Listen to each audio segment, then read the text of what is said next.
what Katya said at the beginning of the introduction to the film. That the purpose of these kinds of events, these kinds of conversations, these kinds of screenings is to help shift the conversation away from domestic political ambitions and back towards what is truly at stake. And the film that we all just witnessed is a film that depicts a systemic breach of the Genocide Convention. The forcible transfer of children to another national group, that is the forcible transfer of Ukrainian children to Russian families to be raised as Russians, is prohibited by the Genocide Convention. I want us to keep that in mind as we continue to reflect on the film, as we listen to our speakers, and as the conversation around whether or not to continue to support Ukraine continues in the United States. So I'm very glad that I have three speakers. To my left, I have Olesya Bida. She is a war crime reporter at the Kyiv Independent. She is the author of the film that we all just saw. I have Dorena Shevchenko, the CEO of the Kyiv Independent. And I have Terrell Jermaine Starr, who is an independent journalist and the host of the Black Diplomats podcast, to help round out our discussion. So I think the first question to start with is to the author of the film, Olesya. Olesya, when did this topic start for you? When did you start looking into this topic, and what was the process to get you from first hearing about these transfers and putting together this entire piece? Yeah, as you saw in our documentary, Russian militaries started to deport Ukrainian children exactly in February 2022, but there were not so many news about it, and my first report was in September 2022 when a group of 30 children were retrieved to Ukraine. That were children who were under the guise of rehabilitation deported to Russia, and our volunteers could return them back to their families. The children weren't orphans. All of them had parents, relatives, legal guardians, but mostly they had parents. After that, I did some interviews with human rights defenders and with lawyers and understand that it was really a war crime. But even in Ukraine, people didn't define it as a war crime, and exactly abroad as well. Then in March 2023, we launched War Crimes Investigative Unit, and of course it was the first topic for me to make an investigation about it. And in some weeks, the ICC issued an arrest warrant, and you know, a lot of journalists started to cover this topic. Like, we didn't expect that. So we have four months, yes, to do it. And it was important for me to show how it was exactly in Mariupol, because Russian militaries occupied it in a very brutal way, and they exactly abducted children from the streets. And we found out, yes, that the children had their parents, and it was very difficult to imagine how one day, like, you live with your child, and now this girl or a boy is in Russia. And we really had one story when I called one woman and asked her, "Do you know where is your daughter?" And she answered me, "No." I told her that her daughter is in Russia. As I understand, that woman, she didn't have any possibilities, yes, to find that information about her daughter. But we decided to pass all the information about that girl and about that woman to our human rights defenders. And as I know, this case is in the process now, and we hope that one day this girl will return home. So yes, like, it's a story that is still like ongoing for me.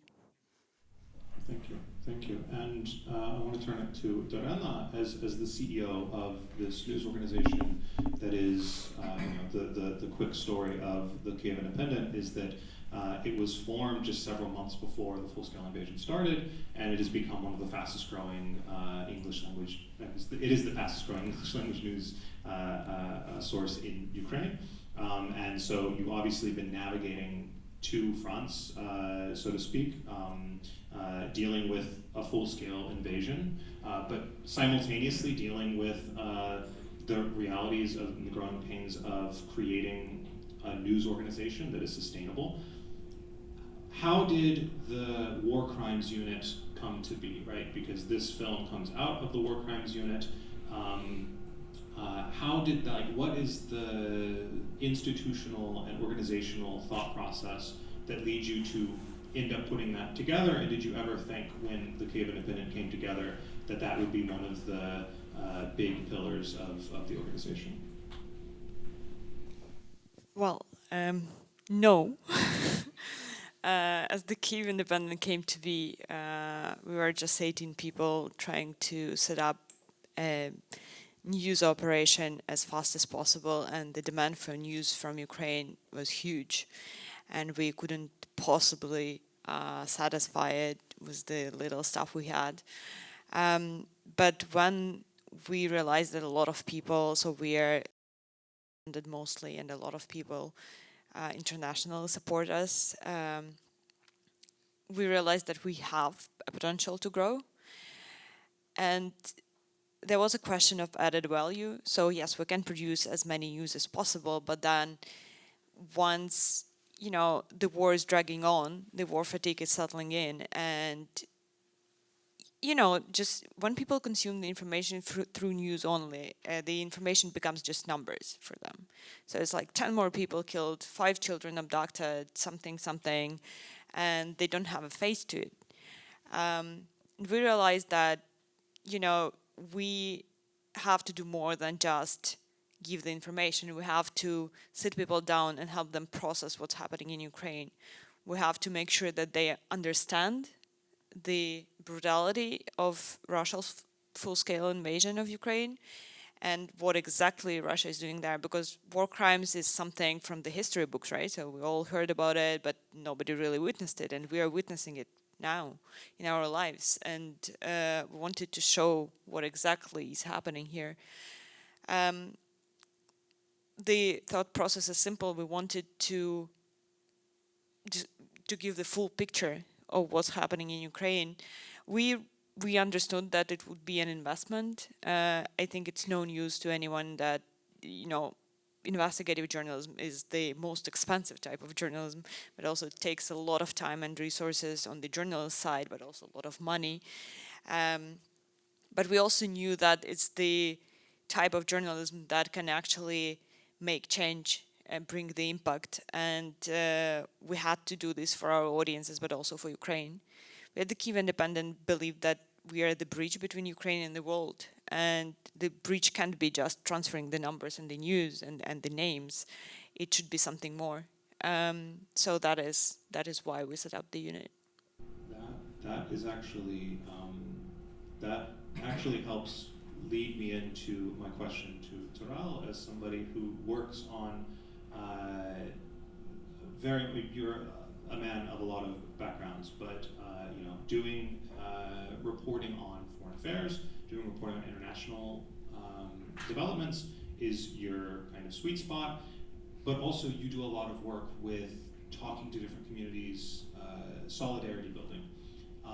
And as Dorena kind of points out, the point of the War Crimes Unit is to tell that whole story so that people get a full picture. Can you kind of reflect on the role of independent media, the role of an organization and journalists like Olesa who can put something together like this, who can do these kind of deep dives to help people better understand the role of all of that in this growing movement to find solidarity between Ukrainians and between people all around the world?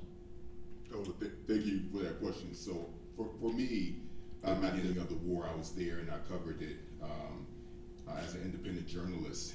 And what this really comes down to, and how I really explain Ukraine to the rest of the world, is that we all, as human beings, have to be invested in each other's safety. And there are consequences for our world and for all of us when we are not invested in each other's safety. It doesn't matter if you're Ukrainian, it doesn't matter if you're a Uyghur in China, it doesn't matter if you're Palestinian. If we individually are not safe, then none of us are. And I, as an independent journalist, I spent much of my career in Black media. And so I didn't work in the mainstream newsrooms. And one of the things that I find that's a challenge for really explaining Ukraine to the world is that just as these very newsrooms often and continue to lack the cultural competence to really cover my people in America well, those are the same newsrooms that inadequately cover Ukraine. These are the same newsrooms that forever have been dominated by white men who lack the cultural competencies, the nuances of understanding my community, that ironically have Ukraine coverage that's led by Russians. So when I talk about us understanding each other's humanity, we all suffer when we do not appreciate the diversity of each other's minds and experiences. And to really bring it home to everyone, when I use my voice as an independent journalist, because first off, it's really important to know that if it was not for social media, and I mean this pre-N.Y.C, for example, it would have a hard time. And I'm saying this, I've never said this publicly, but I was a part of a influencer in community inside of Twitter. And before the pre-Elon Musk era, and during the very beginning stages of the war, I helped to verify more than 100 Ukrainian accounts, including the Kyiv Independent, if you didn't know. Thank you. So, and people were looking at my reporting and looking at me and saying, and I'll just name the elephant in the room, what's this black guy doing over in Ukraine, right? So let's just acknowledge that. And, you know, for me, at that moment when, you know, I was looking at this investigation, which I think is beautifully done and really drives home the human element of why we need to care, is that when I saw these children, some of the children who I helped to evacuate into the European Union, the fear on their faces after being in basements that were constantly bombed by Russia, I thought about their humanity. And I instantly wanted to help. What's happening now, unfortunately, is that the same white supremacy that is driving these very racist and xenophobic conversations about the border and that are accommodating white fear that is being initiated by this MAGA contingency is the same white supremacy that is making Ukraine unsafe. And so when I talk about investing in each other's humanity, we have to realize that the same white supremacy that people thought was just triggered towards me as a black person, or to the Arab American, or to the Latinx person that's coming to America to live a better life, is harming Ukraine. Because it's not about Ukraine, it's about supporting and inflaming white and accommodating white fear. And so when we invest in each other's humanity, we all stand together and realize that my security as a black person cannot be secure unless yours is as a Ukrainian. And I think that when we start to look at it that way, then we'll all be able to galvanize around a message, and as journalists to really bring home that importance, that we'll be able to have a message that everyone can relate to and understand. If I may add and build on that, because that's actually a very important topic. So the world found out about Ukraine just 2 years ago. I've had journalists calling me and asking where I was in the beginning of the invasion, and I said in Kyiv, and they said, well, but did you hear the Zaporizhzhia power plant explode? And I'm like, no, it's 600 kilometers away from me. And they never even looked at the map. Nobody even realized how big Ukraine was. So that was the level of understanding of Ukraine. We couldn't even, we can't even talk about the cultural nuances or the context. They don't know it. And we do value a lot the investment that international media, mainstream media made when they sent, groups of journalists to Ukraine to cover the hostilities. But at the same time, none of them had the context. And that's why we at the Kyiv Independent believe that we have to be there. We have to be the people to tell these main stories. Because the main problem with like the international media covering the war crimes, for example, is that, well, most of the war crimes covered as this terrible Russian guy murdered this poor Ukrainian girl. That's what happened. But that's not what happened. That's not the scale it's happening at. It's a system. It's Russia invading Ukraine and committing war crimes as a system. And that's the context that we can provide because we are on the ground, we know the history. Russia has been harassing Ukraine for centuries. It didn't happen 2 years ago, it didn't happen 10 years ago. It's been centuries. And we know the sequence of the events very well. And we can't judge people for like not knowing the nuances and the context in Ukraine's history, even though Ukraine, one of the biggest countries in Europe. But, it's time to dig deeper. It's time to start looking at Ukraine and the region through Russian lens, because that's what people have been doing for a while. For a lot of people, Ukraine is just some country around Russia that used to be Russia and probably will be Russia, so that's the attitude. And unless we change that, we'll be using the Russian lens, and we have to stop doing that. Welcome to our world.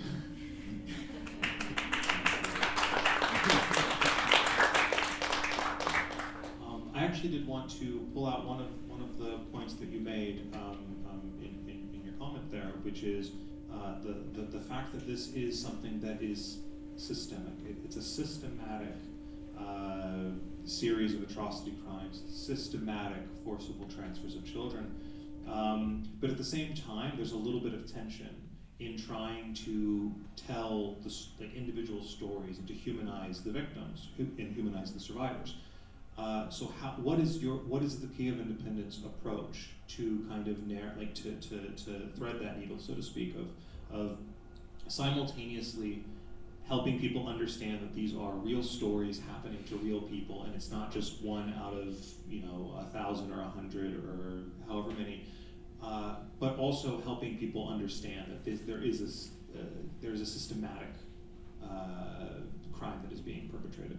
Well, I have a very journalistic answer to that.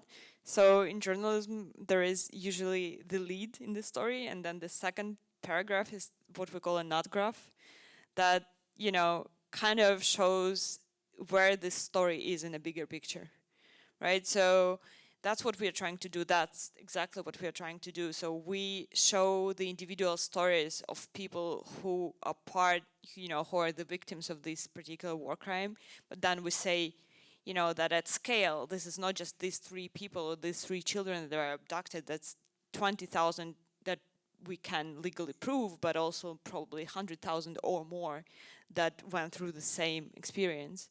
And, as journalists, this is the way we can and should do it, I think. And singling out just one story and telling this as a story, as a unique story of one person is wrong for the reasons that I already said. It's just pictures, we all read the stories of this one crazy man who killed someone, right? But that's not it. So the answer was it's a very easy fix. So I wanted to turn back to Alessa. So obviously this is a very deep and difficult and hard to think about topic. It's something that is hard to write about. As someone who researches genocide, I can confirm that it is very, very not easy psychologically to do that. It's not easy to talk about it.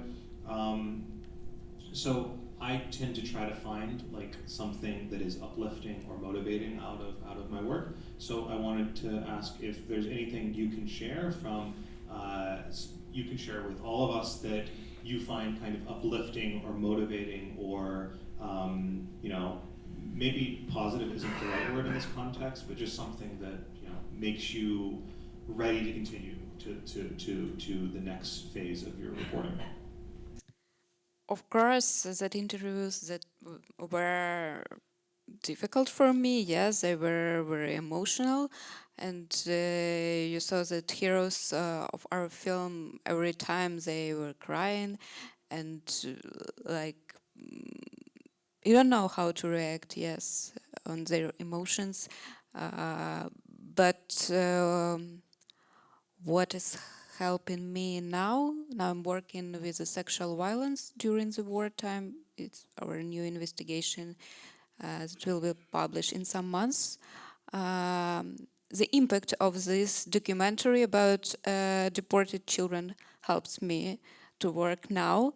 When I get news that 2 more children from the list, which we mentioned in our documentary, returned back, that gives me spirit to work more and more hard. Yes, when I get news that our lawyers added 3 cases from our documentary to the new communication to the ICC, that also helps me, that inspires me. Yes, and I understand that this work is important and it really has impact and it can change someone's life. That is yes, that is certainly motivating. I do want to turn it to the audience, so if people have questions, then you can start thinking about them now. Really quick, as before we do that, I will turn it back to kind of everybody, and just to jumpstart that conversation, I want to play devil's advocate a little bit. The argument people like to make is that we should just have peace in Ukraine, and peace in Ukraine should just be negotiated with Russia, and we should have just accept certain territories are going to be Russia now, and the rest is going to be Ukraine, and we should make concessions around that. Quick debunk of that from each of you, and then we will turn to our beautiful audience. That's actually my favorite one. Like half a year ago, I was interviewed in Vienna by a local journalist who is like, you know, so many people are suffering. Do you think that you should give up some territories to Russia just for the sake of peace? And I was like, well, what territories would you give? What, you know, Austrian territories would you give to Russia? And she's like, but that's not the same. Like, how is that not the same? So I think to make sure that we are on the same page, we need to understand all what exactly is happening on the occupied territories of Russia. You know, people are murdered, people are tortured, people are Russified, children are re-educated, you know, children are militarized. That's what's happening on the occupied territories of Russia. Ukrainian language is banned. Ukraine is erased from Ukrainian territories. It's not like, you know, Russian is occupying the territories and giving them, you know, cultural independence or whatever. No, it's not what's happening. So giving up territories to Russia is basically giving up the people of Ukraine to the murderers, saying, well, we just want some more peace here, but you guys, you know, you're on your own now. And I don't think anyone in Ukraine would be ever ready to do that. And, you know, peace in Ukraine, in Ukraine we don't say peace. We say we should win the war. And that's very different for us. We should all understand that the end of hostilities is also not winning the war, while we have Russia as a neighbor, Russia as it is as a neighbor. Frankly, for us to win this war, the whole structure of the world has to change. Because otherwise Ukraine will always be in danger. And, you know, so far we've been given support and we are grateful for that support, but we've been given just enough support to sustain the front line, not to win the war. And until we are given just enough support to survive, we can't say that, children will stop being abducted. We can, work on returning more children to Ukraine, but then more will be abducted until the Russians are fighting in Ukraine and occupying Ukrainian territories. So what we need most of all is weapons to win this war. Your support to help us win this war. The peace won't just come. It's no miracle. We are not expecting a miracle. So we have to make sure that we're doing everything we can to help Ukraine win, because Ukraine is not fighting for just Ukraine. And if anyone thinks that, Russia occupies Ukraine and will be like, oh, right now, that's good. We can trade in good faith, No, it's not going to happen. They all occupied Balkan countries, Poland, and, well, maybe they won't go into the US. But that would be a very unfortunate situation for everyone in this room and many outside of this room, right?